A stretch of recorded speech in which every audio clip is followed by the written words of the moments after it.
আসসালামু আলাইকুম। আজকের নতুন রেসিপিটি দেখার জন্য আপনাদের বিশেষভাবে অনুরোধ করছি। আরও অনুরোধ করছি আমার চ্যানেলটি সাবস্ক্রাইব করে লাইক করে দেওয়ার জন্য। তো আমি রুই মাছের একটু রেসিপি করব।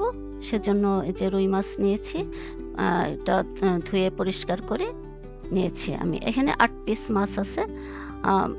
পেটের আর হচ্ছে পিঠের মিলিয়ে ৮ পিস মাছ নিয়েছি। তো আমি মাছটা কিন্তু একটু লবণ দিয়ে মেখে রেখেছিলাম। সব মাছ আমি একটু লবণ দিয়ে মেখে রাখি। তো দিয়ে দিলাম পরিমাণ মতো তেল। আর আমি এটা পেঁয়াজ বাটা দিয়ে রান্না করব, পেঁয়াজ কুচি দেব না। তো এখানে উঁচু করে ২ টেবিল চামচ পেঁয়াজ আছে।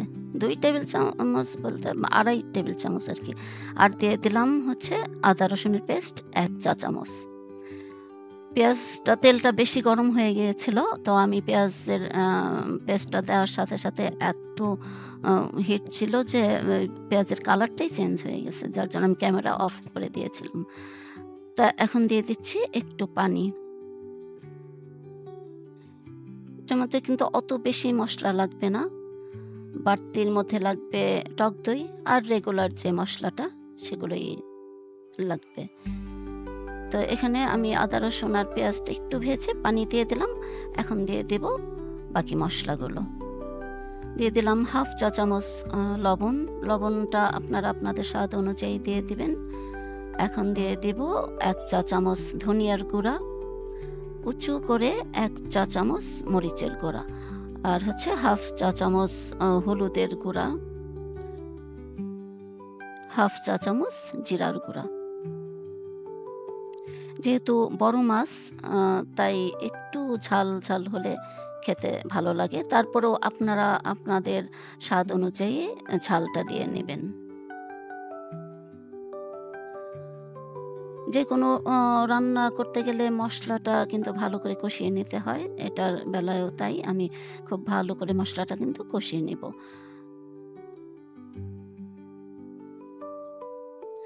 এই রান্নাটা খেতে অনেক ভালো হয়। ভাতের সঙ্গে তো ভালোই লাগে, পোলাওর সঙ্গেও কিন্তু খেতে ভালো লাগবে। আপনারা চাইলে বাসায় গেস্ট আসলে এই ডিশটা করতে পারেন।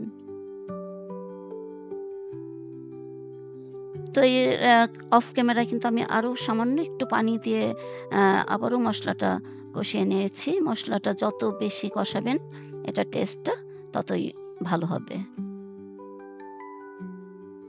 মশলাটা আমার ভালোভাবেই কিন্তু কষে গেছে।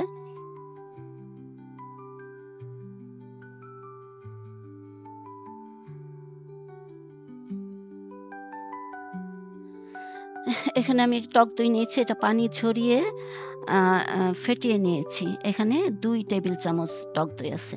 দেখেন কি অবস্থা, বাটির মধ্যে লেগে আছে।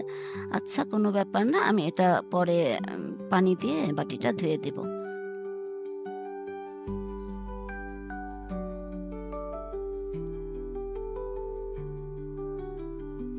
ওই যে বাটির মধ্যে লেগেছিল ওইটা আমি চামচ দিয়ে আবার উঠিয়ে দিচ্ছি। আর যেটুকু লেগে আছে সেটা আমি পানি দিয়ে একটু পরে ধুয়ে দেব।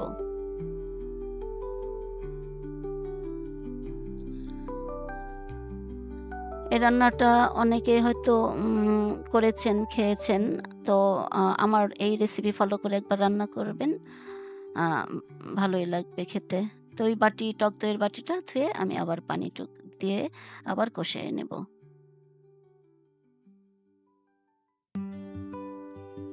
আমি কিন্তু দইটা ভালো করে ফেটিয়ে নিয়েছিলাম। তারপরেও একটু একটু দেখেন দই কেমন ছাকরা ছাকরা হয়ে আছে। তো আমি স্প্যাচুলার দিয়ে একটু ভালো করে চেপে চেপে মিশিয়ে নেওয়ার চেষ্টা করছি।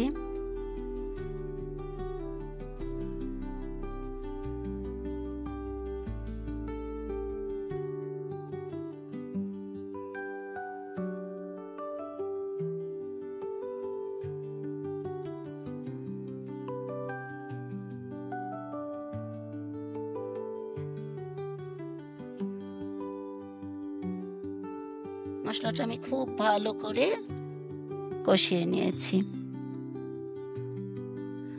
আর এই রান্না করতে গেলে একটু, যারা বেশি পরিমাণ রান্না করবেন একটু বড় প্যানে নেবেন, যেন মাছটা ভেঙে না যায়। অবশ্যই ছড়ানো হাঁড়ি হতে হবে আর একটু বড় হতে হবে। তো যার যার মাছের পরিমাণ অনুযায়ী ও মশলাটা দিতে হবে। তো আমি এখানে ৮ পিস মাছ নিয়েছি, সেই অনুযায়ী মশলাটা দিয়ে দিয়েছি। তো এখন মাছগুলো আমি ভালো করে বিছিয়ে দিব মশলার উপরে। আর হচ্ছে মাছটা সবসময় ফ্রেশ রান্না করার চেষ্টা করবেন, মানে যেদিন কিনবেন সেই দিনই রান্না করবেন যদি এই রেসিপিটা করতে চান। আর ফ্রিজে থাকলে কিন্তু মাছের টেস্টটা একটু নষ্ট হয়ে যায়। তো ফ্রেশ মাছ দিয়ে করলে টেস্টটা অনেকখানি বেড়ে যায়। এখন কিন্তু আমি উল্টাবো না, এখন উল্টিয়ে দেবো। ওই সময় এভাবে রেখেছিলাম, কারণ হচ্ছে সাথে সাথে উল্টাইনি আমি। ওই পিঠটা একটু মশলার মধ্যে ছিল, তারপর উল্টিয়ে দিচ্ছি এখন। আর আমি বড় মাছ রান্না করার আগে সবসময় একটু লবণ দিয়ে মেখে রাখি ১০-১৫ মিনিট, তাতে আমার খেতে ভালো লাগে। একটু ভিতরে লবণ লবণ হয়, লবণ লাগে সেজন্য। আবার বেশি সময় কিন্তু লবণ দিয়ে রেখে দেওয়া যাবে না, তাহলে বেশি লবণ লাগবে, একদম তিতা হয়ে যাবে মাছ। তো আমি ৫-১০ মিনিট লবণ দিয়ে মেখে রেখে দেই, তারপর ধুই। সেই মাছটা খেতে আমার কাছে ভালো লাগে, এটাও তাই আমি করেছি। তাই যে হালকাভাবে খুব সুন্দর করে উল্টিয়ে দিলাম।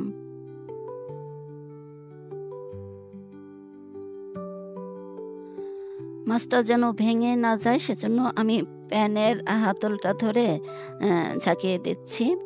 আমি বারবার কয়েকবারই এই কাজটা করেছি। তো এখন দিয়ে দিচ্ছি পানি। পানি কিন্তু বেশি দেওয়ার দরকার নাই, মাছ খুব তাড়াতাড়ি কিন্তু সেদ্ধ হয়ে যায়। আমি অল্প পানি দিলাম।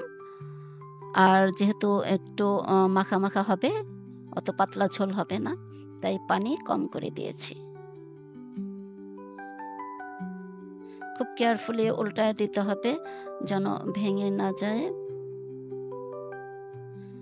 এখন আর উল্টাবো না, এখন আমি ঢেকে দেব। ওই মাছটার উপরে পানি পড়েছে, যার জন্য মাছটা একদম সাদা সাদা লাগছে।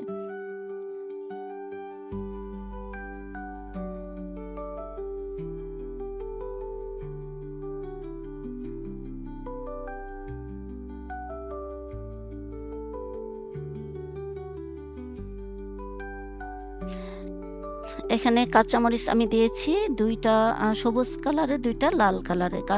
লাল আর সবুজ মিলিয়ে কালারফুল হওয়ার জন্য দিয়ে দিলাম। কাঁচামরিচটা আমি একটু সবসময় শেষের দিকে দেই, দিয়ে এখন ঢেকে দিয়েছি।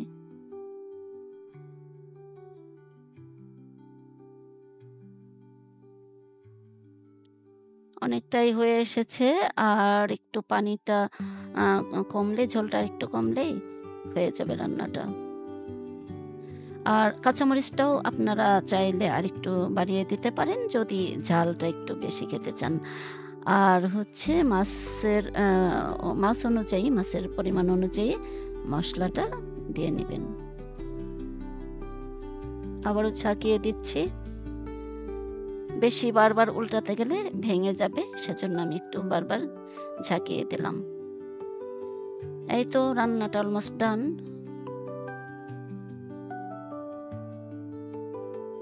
লাস্ট মুহূর্তে আবারও একটু ঝাঁকিয়ে দিলাম।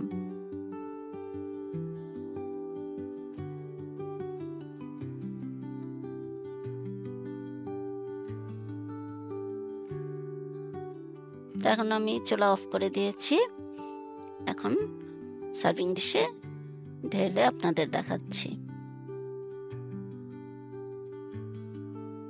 দেখতে কিন্তু সুন্দর হয়েছে না? খেতেও কিন্তু ভালোই হয়েছিল। খুব সাবধানে ওঠাতে হবে।